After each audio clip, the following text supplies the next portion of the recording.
nonton sholat isya, dapat hidayah, masuk Islam. Yang paling aneh, sudah masuk Islam, diajak sholat isya, nggak berangkat. Itu poinnya. Hidayah masuk lewat mata. Makanya mata orang dapat hidayah, itu lihat yang baik-baik cepat. Yang tidak baik dia palingkan. Lihat handphone, tayangan nggak baik, dia palingkan. TV nggak ada acara yang nggak bagus pindah channel. Majalah nggak ada yang dibawa yang nggak baik-baik, yang baik semua baik. Makanya kalau antum sering lihat yang baik-baik, yang halal-halal, yang haram, antum nggak akan peduli. Seorang suami yang selalu menatap istrinya yang halal, maka matanya tidak akan pernah diarahkan pada yang haram.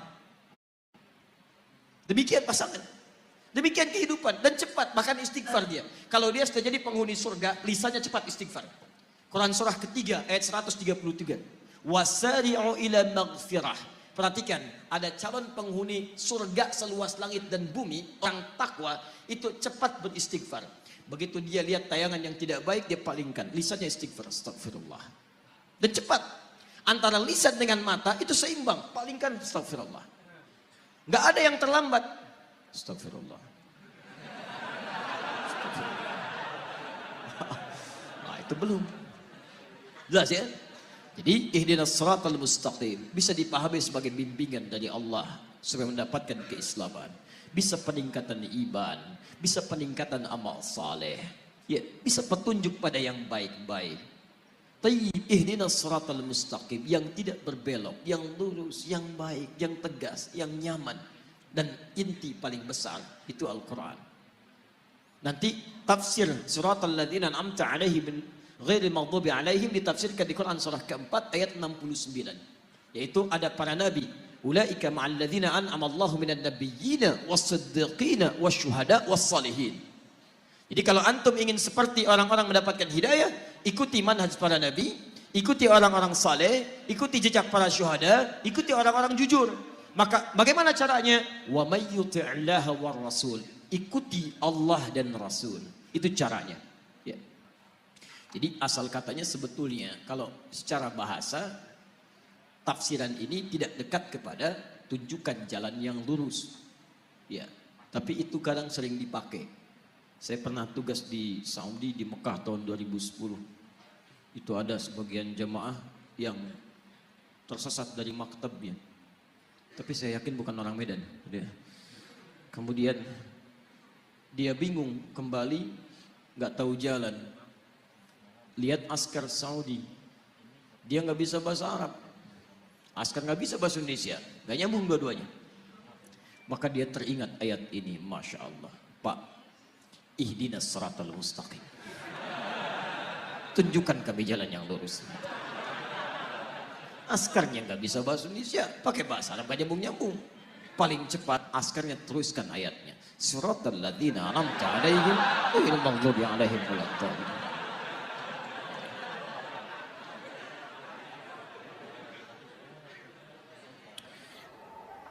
Bismillahirrahmanirrahim. Ketakutan terbesar saya adalah bila saya dan keturunan yang wafat dalam keadaan tidak mendapat rahmat Allah Subhanahu wa taala. Nauzubillah. Taib, karena walau semasa hidupnya beriman dan bertakwa kepada Allah, tapi kita tidak tahu bagaimana takdir kita di akhirat. Yang menentukan kita masuk surga, mendapat rahmat Allah atau bukan, itu Allah Subhanahu wa taala, bukan kita. Kita boleh merasa khawatir, tapi jangan berlebihan, karena setan pun datang kepada kekhawatiran. Itu bagian dari ujian.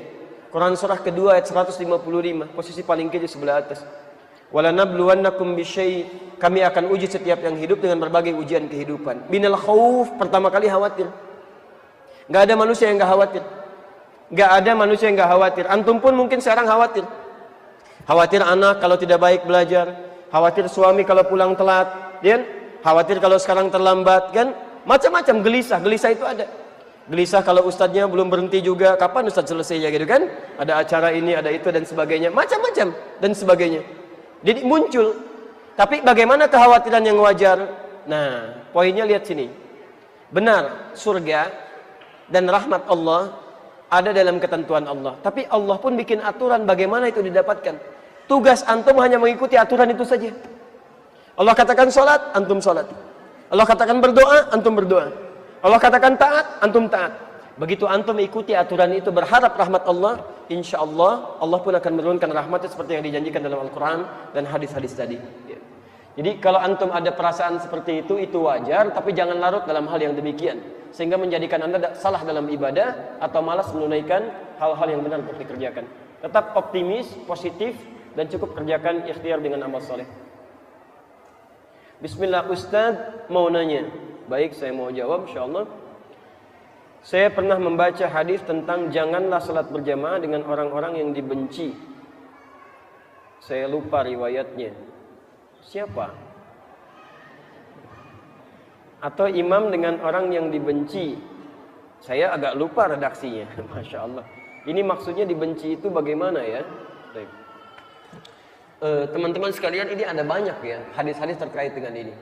Dibenci ini kalau Nabi SAW kita lihat prakteknya, misal ini kebiasaan Nabi ya, baik dalam keadaan sholat ataupun bahkan menyolatkan jenazah ya. Saya ambil contoh yang lagi rame sekarang ya, hukum menyolatkan jenazah orang munafik gitu kan, yang dianggap tidak baik ya.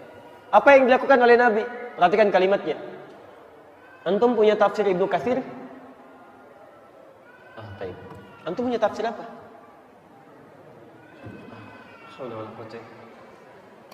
Saya hapus dulu ya.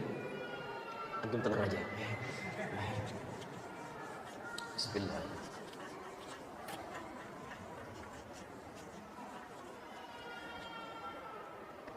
Buka tafsir Ibnu Katsir yang saya punya, terbitan Darussalam. Darussalam dari Riyadh. Tahqiqnya Syekh Al-Arnaut. Buka jilid yang kedua, halaman 500. Posisi paling kanan, paragraf yang kedua di pertengahan. Pembahasan lengkapnya dari halaman 498 sampai halaman 500. Redaksi yang sama ada di Al-Kasyaf, terbitan Darul Maktabah Islamiyah, warnanya biru, halaman 321. Posisi paling kiri, paragraf kedua, ada 14 baris di situ. Jadi Rasulullah SAW bahkan dalam menyolatkan jenazah pun akan bertanya kepada kerabat sekitarannya, ya, ahadza min ahli khair, ini orang baik gak? Kalau dikatakan, ya, ini orang baik ya Rasulullah, ishadu, tolong saksikan, saya akan menyolatkan. Maka sahabat bergabung menyolatkan dan sebagainya. Tapi kalau sekiranya bukan orang baik, ya, termasuk misalnya yang terlilit utang piutang dan sebagainya, maka Rasul kurang berkenan menjadi imam baginya, ya, tidak mau menyolatkan ya. Tapi mohon maaf, beliau dengan kalimat yang indah, lihat kalimatnya ya, saya tidak bisa menyolatkan orang ini, silahkan keluarga dan teman-teman yang lainnya yang ingin menyolatkannya ya. Jadi kalau anda melihat keburukan pada orang lain yang belum tentu orang lain memiliki persepsi yang sama, belum tersebar luas, jangan menyebarluaskan, karena belum tentu tidak baik menurut anda, buruk menurut anda, belum tentu buruk menurut orang lain. Jadi kalau anda pernah melihat seseorang misalnya berbuat yang tidak baik, ada rasa kebencian pada diri anda boleh benci, tapi orang lain belum tentu.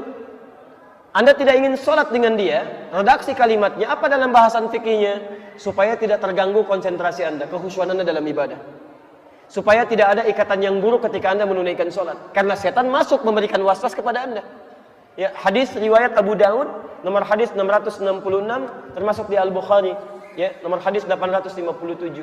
Lihat kalimatnya, idza udzina fafarra asyaitanu wa alaihi dharat. Kalau adzan dikumandangkan maka setan akan lari sambil terkentut-kentut ya. Ini bahasa kiasan, maksudnya kentut kan ada baunya. Jadi dia bukan cuma pengen gak dengar adzan, dia pengen juga hidungnya tidak mencium bau adzan. Saking bencinya dengan suara adzan, dia pergi. Makanya antum gak usah kaget, antum jalan dengan non muslim ya, tiba-tiba adzan berkumandang, Allahu Akbar, Allahu Akbar, non muslim pun bisa ingatkan antum, mas sudah adzan, apa mau sholat dulu? Karena setan sedang pergi. Fa idza suwiba fa'ada, kalau selesai adzannya balik lagi setannya. Maka antum jangan kaget, yang muslimnya bisa menjawab, tenang aja mas, baru adzan, belum qomat.